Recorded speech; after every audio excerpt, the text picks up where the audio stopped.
പിതാവിൻ്റെയും പുത്രൻ്റെയും പരിശുദ്ധാത്മാവിൻ്റെയും നാമത്തിൽ ആമേൻ. എൻ്റെ പ്രിയപ്പെട്ടവരെ, ഇന്ന് ഓഗസ്റ്റ് 25 തിങ്കളാഴ്ചയാണ്. അമ്മേ പരിശുദ്ധമേ, അമ്മേ പരിശുദ്ധമേ, ദൈവമാതാവേ, കൃപാസനത്തിലൂടെ ഞങ്ങൾക്കും ഞങ്ങളുടെ ദേശത്തിനും അമ്മ മധ്യസ്ഥം തേടി തന്ന എല്ലാ അനുഗ്രഹങ്ങൾക്കും കൃപകൾക്കും ഞങ്ങളിപ്പോൾ ഹൃദയം നിറഞ്ഞ നന്ദി പറയുന്നു. അമ്മേ പരിശുദ്ധമേ, അമ്മേ പരിശുദ്ധമേ, ദൈവമാതാവേ, 2004 ഡിസംബർ 7 തീയതി ഉച്ചകഴിഞ്ഞ് 2:30 കൃപാസനത്തിൽ സംഭവിച്ച അമ്മയുടെ പ്രത്യക്ഷപ്പെടലിനെ കുറിച്ച് തിരുസഭയ്ക്ക് സമർപ്പിച്ചിരിക്കുന്ന പഠനരേഖകളുടെ മേൽ സഭാത്മകമായ പഠനം ആരംഭിക്കുവാൻ ഞങ്ങൾ പ്രാർത്ഥിക്കുന്നു. അമ്മേ പരിശുദ്ധമേ, ഭൂസ്വർ ലോകങ്ങളുടെ രാജ്ഞിയായ അങ്ങേയ്ക്ക് ഭൗമ സംരക്ഷണത്തിനായി പ്രപഞ്ച പ്രകൃതിയെ തന്നെ തിരുസഭ പ്രതിഷ്ഠിക്കുവാൻ ഈ പ്രത്യക്ഷീകരണം വഴി ഇടയാക്കണമേ. പരിശുദ്ധമേ, ജപമാല മാതാവേ, സകല കൃപാസനം പ്രാർത്ഥനകളോടും ചേർത്ത് ഞങ്ങളിപ്പോൾ പ്രാർത്ഥിക്കുന്ന ഈ കുടുംബത്തിന്റെ പ്രത്യേക നിയോഗം പറമക്കളെ,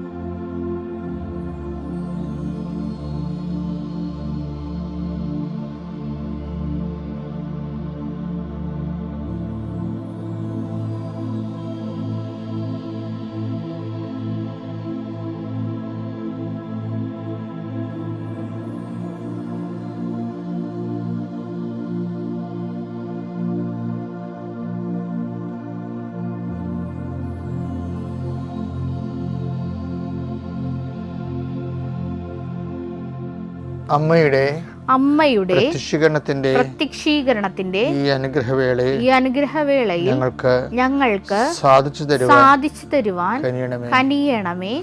ആമേൻ. വിശ്വാസ പ്രമാണം. സർവശക്തനായ പിതാവും ആകാശത്തിന്റെയും ഭൂമിയുടെയും സൃഷ്ടാവുമായ ദൈവത്തിൽ ഞാൻ വിശ്വസിക്കുന്നു.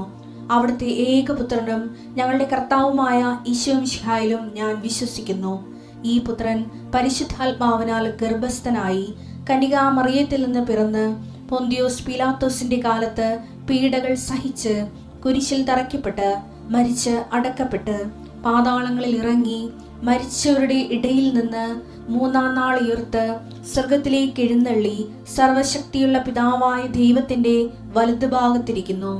അവിടെ നിന്ന് ജീവിക്കുന്നവരെയും മരിച്ചവരെയും വിധിക്കുവാൻ വരുമെന്നും ഞാൻ വിശ്വസിക്കുന്നു. പരിശുദ്ധാത്മാവിലും ഞാൻ വിശ്വസിക്കുന്നു. വിശുദ്ധ കത്തോലിക്കാ സഭയിലും പുണ്യവാന്മാരുടെ ഐക്യത്തിലും പാപങ്ങളുടെ മോചനത്തിലും ശരീരത്തിന്റെ ഉയർപ്പിലും നിത്യമായ ജീവിതത്തിലും ഞാൻ വിശ്വസിക്കുന്നു. ആമേൻ. സ്വർഗ്ഗസ്ഥനായ ഞങ്ങളുടെ പിതാവേ, അങ്ങയുടെ നാമം പൂജിതമാകണമേ. അങ്ങയുടെ രാജ്യം വരണമേ.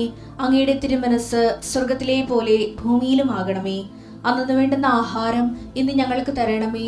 ഞങ്ങളോട് തെറ്റ് ചെയ്യുന്നവരോട് ഞങ്ങൾ ക്ഷമിക്കുന്നത് പോലെ ഞങ്ങളുടെ തെറ്റുകൾ ഞങ്ങളോടും ക്ഷമിക്കണമേ. ഞങ്ങളെ പ്രലോഭനത്തിൽ ഉൾപ്പെടുത്തരുതേ, തിന്മയിൽ ഞങ്ങൾ രക്ഷിക്കണമേ. ആമേൻ. നന്മ നിറഞ്ഞ മറിയമേ, സ്വസ്തി. കർത്താവ് അങ്ങയുടെ കൂടെ സ്ത്രീകളിൽ അങ്ങ് അനുഗ്രഹിക്കപ്പെട്ടവളാകുന്നു. അങ്ങയുടെ ഉദരത്തിൻ ഫലമായി ഈശോ അനുഗ്രഹിക്കപ്പെട്ടവനാകുന്നു. പരിശുദ്ധ മറിയമേ, തമ്പുരാന്റെ അമ്മേ, പാപികളായ ഞങ്ങൾക്ക് വേണ്ടി ഇപ്പോഴും ഞങ്ങളുടെ മരണസമയത്തും തമ്പുരാനോട് അപേക്ഷിക്കണമേ. ആമേൻ. കർത്താവിന്റെ ഉന്നതമായ നാമത്തിന് സ്വസ്ഥം ചെയ്യുന്ന കർത്താവേ, 39 വർഷം ഞാൻ അർപ്പിച്ച കുർബാനയുടെ യോഗ്യതയാൽ കൃപാസ്ഥാനത്താരെ ജീവനോടെ പ്രത്യക്ഷപ്പെട്ട മാതാവിൻ്റെ മധ്യസ്ഥത്തിൽ വീട്, ജോലി, വിവാഹം, വെളിച്ചം, വഴികൾ, വെള്ളം, ഇങ്ങനെ ഒരു അടിസ്ഥാന കാര്യങ്ങൾക്ക് വേണ്ടി കർത്താവെ വിഷമിക്കുന്നവരുണ്ട് ഈശോയെ. വിവാഹം ഒത്തുവരാത്തവരുണ്ട് ഈശോയെ. ഒത്തുവന്ന വിവാഹം പോയതിൻ്റെ പേരിൽ സങ്കടപ്പെട്ട് നടക്കുന്നവരുണ്ട് ഈശോയെ. അതുപോലെ ഒത്തുവന്ന വിവാഹം നടത്തി കൊടുക്കാൻ വേണ്ടി സാമ്പത്തികമായ വിഷയങ്ങളിൽ ഓരോരോ വാതിലും മുട്ടിക്കൊണ്ടിരിക്കുന്നവരുണ്ട്. മുട്ടി പരാജയപ്പെട്ടിട്ട് മനസ്സും ശരീരം തളർന്ന് വീട്ടിൽ വന്ന് കർത്താവ് പരസ്പരം വഴക്കിടുന്നവരുണ്ട്. ഞാൻ അന്നേ പറഞ്ഞല്ലോ വിചാരിച്ചിട്ടുണ്ട്. നിങ്ങൾ ഒരു വഴക്കും ആരും തമ്മിലിടരുത്. കർത്താവ് നിങ്ങളുടെ കാര്യം തീരുമാനിച്ചിട്ടുണ്ടെന്ന ബോധത്തിൽ ഒരുമിച്ച് പ്രാർത്ഥിക്കാൻ കർത്താവ് നിങ്ങളെ ശക്തിപ്പെടുത്തിയിട്ട് പ്രാർത്ഥിക്കുന്നു. ഈശോ, ഈ കാലങ്ങളിൽ നഷ്ടപ്പെട്ടിരിക്കുന്ന കടലിൽ ജോലി നഷ്ടപ്പെട്ടവരുണ്ട്, കാർഷിക മേഖല തകർന്നവരുണ്ട്, പല മേഖലയിൽ മനുഷ്യനിങ്ങനെ എരിഞ്ഞ് പൊരിഞ്ഞ് ജീവിക്കുന്ന അവസ്ഥയാണ്. ആരും പറയാത്തത് കാരണം ഒത്തിരി മനുഷ്യൻ്റെ അഭിമാന ബോധങ്ങളൊക്കെ വളർന്നു പോയത് കാരണം ആരും അറിയിക്കാതെ നിശബ്ദമായി മനുഷ്യൻ ദുരന്തം അനുഭവിക്കുന്ന കാലഘട്ടമാണ്. അമ്മയെ പരിശുദ്ധമേ, ഓരോ വീട്ടിലും അമ്മ സഞ്ചരിക്കണമേ അമ്മേ, ഓരോ വീടുകളുടെയും വേദനകളെ എടുക്കണമേ അമ്മേ. കുഞ്ഞുങ്ങളെ പോയി രക്ഷപ്പെടാൻ നീന്തി കരകയറാൻ വേണ്ടി ആഗ്രഹിക്കുന്ന മക്കളെ കരകയറുമ്പോൾ മുങ്ങിപ്പോകുന്ന പോലെ അവർക്കുണ്ടാകുന്ന പ്രയാസങ്ങൾ, അവരുടെ സാമ്പത്തിക ദുരിതങ്ങൾ, അവർ സഹായിക്കാനായി ഇല്ലാത്ത അവസ്ഥകൾ, അവർ പോകുന്ന സ്ഥലങ്ങളിൽ അനുകൂലമല്ലാത്ത മറുപടികൾ, കർത്താവ് ഓരോ മേഖല എന്തെല്ലാം തരത്തിലാണ് അങ്ങയുടെ മക്കൾ. ഞങ്ങളുടെ ജീവിതം ഇനി തകർന്നു പോകുമോ, കപ്പൽ പാറയിൽ ഇടിച്ച് തകർന്ന പോലെ ഞങ്ങളുടെ ജീവിതം ഇല്ലാതെ വരുമോ എന്ന് ഓർത്ത് വേദനിക്കുന്നു. അവർക്ക് വിശ്വാസത്തിന് ധൈര്യം ലഭിക്കാൻ വേണ്ടി പ്രാർത്ഥിക്കുന്നു, പ്രാർത്ഥനയുടെ എരിവ് ലഭിക്കാൻ വേണ്ടി പ്രാർത്ഥിക്കുന്നു. എൻ്റെ കർത്താവിൻ്റെ ഉന്നതമായ നാമത്തിൽ കൃപാസനത്താറെ ജീവനോടെ പ്രത്യക്ഷപ്പെട്ട പരിശുദ്ധയുടെ മാധ്യസ്ഥത നിങ്ങൾ അനുഗ്രഹിക്കപ്പെടട്ടെ. നമ്മുടെ മനസ്സ് എപ്പോഴും കൊതിക്കണേ എന്താ? ദൈവത്തിൻ്റെ സംരക്ഷണമാണ് അല്ലേ? ഇപ്പം തന്നെ ചില ആൾക്കാർ പിള്ളേരോട് അമ്മ വിളിക്കും, വേഗം വന്ന് പ്രാർത്ഥിക്ക്, ഇങ്ങനെ കൂടുതൽ പ്രാർത്ഥന മുടക്കിയിട്ട് വേണം നാളെ വല്ല പട്ടിയാവലും കടിക്കാൻ. അപ്പോൾ ആൾക്കാർക്ക് ഒരു ഉള്ളിൻ്റെ ഉള്ളിൽ ഒരു സംരക്ഷണം, പ്രാർത്ഥന ഒരു സംരക്ഷണം തരുമെന്നുള്ളൊരു ബോധമുണ്ട് നമുക്ക്. പക്ഷേ ഈ സംരക്ഷണത്തിന് വേറെ കുറേ നല്ല ഇത് ചട്ടപ്പടി പ്രാർത്ഥനാ രൂപങ്ങളല്ലാതെ തന്നെ അത് വേണം. അതങ്ങനെ ദൈവം നമ്മളെ ശിക്ഷിക്കുമെന്ന രീതിയിലാണ് ചില ആൾക്കാർ പ്രാർത്ഥിച്ച് കൂട്ടുന്നത്. കുഴപ്പമുണ്ട്, നമ്മളതിന് കുഴപ്പമൊന്നും ഉണ്ടാക്കരുതെന്ന്, അങ്ങനെയല്ല. അതൊരു നല്ല നിലപാടല്ല, ആരോഗ്യപരമായ സമീപനമല്ല. ഇനി സംരക്ഷണം കിട്ടാനുള്ള മാർഗങ്ങൾ കുറേ ഉണ്ട്. അത് എനിക്ക് പലപ്പോഴും തോന്നിയിരിക്കുന്നത്, നമ്മളെപ്പോഴും ദൈവത്തോട് തന്ന എല്ലാ കാര്യങ്ങൾക്കും, ഇപ്പം ഞാനൊരു ഭക്ഷണം കഴിക്കുമ്പോൾ തന്നെ എനിക്കത് രുചി ഫീൽ ചെയ്ത് കഴിഞ്ഞാൽ ഞാനുമ്പോൾ ദൈവമേ, നാക്കില്ലാത്തവർ എന്തുമാത്രം ആൾക്കാരുണ്ട്. അപ്പോൾ നമുക്ക് നാക്കുള്ളത് തന്നെയല്ലേ, ഇല്ലെങ്കിൽ ഈ രുചി എങ്ങനെ അറിയും? അതെല്ലാം നന്ദി പറയേണ്ട ഒരു വിഷയങ്ങളാണ് ശരിക്കും. കഴിഞ്ഞ ദിവസം കൃപാസനത്തിലൊരു സാക്ഷ്യം ഉണ്ടായിരുന്നേ. ഒരു മകൻ കംപ്ലീറ്റ് അന്ധനായ, അപ്പനും അന്ധനായ. പക്ഷെ അവർ സ്ക്രൈബിനെ വെച്ചൊക്കെ പഠിച്ചു, അവൻ ബിടെക് വരെ എത്തി. പക്ഷെ ബിടെക്കിന് അഡ്മിഷൻ കിട്ടത്തില്ല. സ്ക്രീൻ കാണാൻ പാടില്ലാത്തവർക്ക് എങ്ങനെയാണ് ബിടെക്കിന് അഡ്മിഷൻ കൊടുക്കുന്നത്? റിജക്റ്റ് ചെയ്ത് അവരിങ്ങനെ സങ്കടപ്പെട്ട് ഓഫീസ് വരാതെ നിൽക്കുകയാണ് കോളേജിൻ്റെ. അപ്പം അപ്പൻ എന്നാ ചെയ്യുന്നത്? അപ്പൻ അങ്ങേർക്ക് ഈ കണ്ണ് കാണാൻ പാടില്ലെങ്കിലും മനസ്സിൻ്റെ കണ്ണിലും മാതാവിനെ കാണുന്ന ആളാണ്. പുള്ളി ഉടനെ ഉടമ്പടി കാശുരമെടുത്ത് തിരുമി വിശ്വപ്രമാണം ചൊല്ലി. അപ്പോൾ ഉടനെ പെട്ടെന്നൊരു മുല്ലപ്പൂവിൻ്റെ ഗന്ധവുമായിട്ട് ആരോ പുള്ളിയുടെ മുമ്പിലൂടെ പാസ് ചെയ്ത് കുറച്ച് കഴിഞ്ഞപ്പോൾ ഒരു ലേഡിയുടെ സ്വരം അവിടെ കേട്ട് തിരിച്ചു വന്നപ്പോൾ 5 മിനിറ്റ് കഴിഞ്ഞപ്പോൾ ഇതാ നിങ്ങളുടെ അഡ്മിഷൻ എന്നും പറഞ്ഞ് ഒരു ചേച്ചി കൊണ്ടുവന്ന് ഈ കൊച്ചിൻ്റെ അഡ്മിഷൻ റെഡിയായി കൊടുത്തു. എന്നിട്ട് ആ മുല്ലപ്പൂ മണം കടന്നു പോകും. അപ്പോൾ ഇവർ പറയണത് മാതാവ് ഞങ്ങൾക്ക് വേണ്ടി ആരോ വിട്ട് കറക്റ്റ് ചെയ്തതാണത്. അപ്പോൾ ഞങ്ങളുടെ സങ്കടങ്ങൾ അമ്മ മനസ്സിലാക്കി. പിന്നെ മുല്ലപ്പൂ മണമെന്ന് പറയുമ്പോൾ മാതാവിൻ്റെ മണം എനിക്ക് നേരത്തെ പരിചയമുള്ളതാണ്. അതുകൊണ്ട് ആ മണം കേട്ടപ്പോൾ എനിക്ക് മാതാവിൻ്റെ സാന്നിധ്യം ഓർത്ത് എന്ന്. ഇപ്പോൾ എങ്ങനെയായാലും ഈ വിഷയം എന്ന് പറയുന്നത് നമ്മൾ ഉടമ്പടിയൊക്കെ നമ്മുടെ സങ്കല്പം നിൽക്കുന്ന ഒരു പ്രാർത്ഥനയില്ല.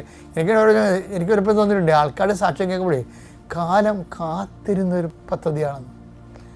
അത്രയ്ക്ക് ടോപ്പ് എക്സ്പീരിയൻസാണ് ഇവർക്കൊക്കെ ആൾക്കാർ പറയണത്. ദൈവാനുഭവത്തിൻ്റെ പുതിയ ഞെട്ടിപ്പിക്കുന്ന തലങ്ങളിലേക്കാണ്. ഇപ്പം ഞാൻ നിങ്ങളോട് പറഞ്ഞു വരുന്നതിൻ്റെ വിഷയം എന്ന് പറയുന്നത് ഈ സംരക്ഷണം. അതായത് സംരക്ഷണത്തിന് ഒരു എളുപ്പ വഴിയെന്ന് പറയുന്നത് ദൈവത്തെ മഹത്വപ്പെടുത്തുന്നതാണ്. അതെങ്ങനെ മനസ്സിലാക്കി? ദൈവത്തെ നമ്മളെ എല്ലാ ദിവസവും നീ ദൈവത്തെ നിനക്ക് ഇപ്പോൾ നേരത്തെ എഴുന്നേറ്റാൽ തന്നെ ദൈവത്തെ മഹത്വപ്പെടുത്താം ഇല്ലേ? ഒരു അപകടം പിണയാൻ പോയി പെട്ടെന്ന് നമ്മൾ രക്ഷപ്പെട്ടെങ്കിൽ അപ്പോൾ ദൈവത്തെ മഹത്വപ്പെടുത്താം. എൻ്റെ മക്കളെ, ദൈവത്തെ മഹത്വപ്പെടുത്താൻ കിട്ടുന്ന ഒരു അവസരവും നിങ്ങൾ കളയരുത്. കാര്യം അത് നമുക്ക് സംരക്ഷണം തരികയാണ്. അത് അറിയണമെങ്കിലേ റോമ 1:28 എടുത്തേ. ദൈവത്തെ അംഗീകരിക്കുന്നത് പോരായ്മയായി അവർ കരുതിയത് നിമിത്തം അധമവികാരത്തിനും അധവികാരങ്ങൾക്ക് അനുചിത പ്രവർത്തികൾക്കും ദൈവം അവരെ വിട്ടുകൊടുത്തു. അപ്പം ഈ ദൈവത്തെ മഹത്വപ്പെടുത്തണത്, അംഗീകരിക്കണത്, ഇപ്പം എല്ലാ വിഷയങ്ങളും ദൈവത്തെ നമ്മൾ അംഗീകരിക്കണം. അല്ലാതെ എൻ്റെ കഴിവാണെന്ന് പറയരുത്. എൻ്റെ കഴിവാണ്, എൻ്റെ ബുദ്ധിപരമായ നീക്കമാണ്, എൻ്റെ തന്ത്രമാണ്, കുതന്ത്രമാണ്. അങ്ങനെ ഈ പൊട്ടൻ മനുഷ്യർ അങ്ങനെയൊക്കെ ഈ ക്രെഡിറ്റ് സ്വന്തമായിട്ട് അക്കൗണ്ട് ചെയ്യും. പക്ഷേ എന്താ പറ്റുന്നത്? സംരക്ഷണം പോകും. നിങ്ങൾ വഴി, നിങ്ങൾക്ക് ജന്മവും ജീവിതവും തന്ന ദൈവം വഴി നിങ്ങൾ എന്ത് നേടിയാലും അത് ദൈവത്തിൻ്റെതാണ്. അങ്ങനെ ചിന്തിക്കുന്നവനാണ് വിശ്വാസി എന്ന് പറയണത്. അത് സംരക്ഷിച്ചു കഴിഞ്ഞാൽ എന്ത് പറ്റും? അധമവികാരം, ദൈവത്തെ മഹത്വപ്പെടുത്തുന്നതും അംഗീകരിക്കുന്നത് പോരായ്മയായി കരുതി അംഗീകരിക്കാതിരുന്നാൽ എന്ത് പറ്റും? അധമവികാരങ്ങൾക്കും അനുചിത പ്രവൃത്തികൾക്കും ഏൽപ്പിക്കപ്പെടും. സംരക്ഷണം പോകുന്നർത്ഥം. അപ്പോഴേ ദൈവത്തെ നമ്മുടെ ജീവിത മണ്ഡലങ്ങളിൽ നമ്മൾ നേടുന്ന നേട്ടങ്ങളിൽ ദൈവത്തിൻ്റെ സാന്നിധ്യത്തെ നമ്മൾ വിളിച്ചു പറയാതിരുന്നാൽ സ്വാഭാവികമായിട്ട് സംരക്ഷണം പോകുമ്പോൾ എന്ത് പറ്റും? ആ അനുചിത പ്രവൃത്തികൾക്കും അധമവികാരങ്ങൾക്കും ഏൽപ്പിക്കപ്പെടും. അപ്പോൾ അനുചിത പ്രവൃത്തികൾക്കും അധമവികാരങ്ങൾക്ക് ഏൽപ്പിക്കപ്പെടാതിരിക്കുക എന്ത് ചെയ്യണം? ദൈവത്തെ ജീവിതത്തിൻ്റെ മണ്ഡലങ്ങളിൽ എല്ലാ മേഖലകളിലും ദൈവത്തെ അംഗീകരിക്കണം. അത് സംരക്ഷണത്തിൻ്റെ ഒരു ഫോർമുലയാണ്. ഇനിയെങ്കിലും ജീവിതത്തിൻ്റെ ഓരോ വിഷയങ്ങളിലും അതിൻ്റെ സെൽഫ് ക്രെഡിറ്റായിട്ട് നിങ്ങൾ ക്രെഡിറ്റ് ചെയ്യാതിരിക്കാനാണ് നല്ലത്. മറിച്ച് എല്ലാം ദൈവത്തിൻ്റെ ഉപരിമഹത്വത്തിന്. ഞാൻ for the greater glory of Jesus Christ എന്നും പറഞ്ഞ് നമ്മുടെ ഇഗ്നേഷ്യസ് ലയോളയും ഫ്രാൻസിസ് സേവറും കത്തുകൾ എഴുതുമ്പോൾ ആദ്യം എഴുതുന്നത് കർത്താവിൻ്റെ നാമത്തിൻ്റെ ഉപരിമഹത്വത്തിന്. അത് എഴുതിയിട്ടാണ് അവർ ബാക്കിയുള്ള കാര്യങ്ങൾ എഴുതുന്നത്. അതുപോലെ തന്നെയാണ് നീയുമെങ്കിൽ അത് നമുക്ക് വല്ലാത്തൊരു സംരക്ഷണം തരും. ഓക്കെ അല്ലേ? Thank you.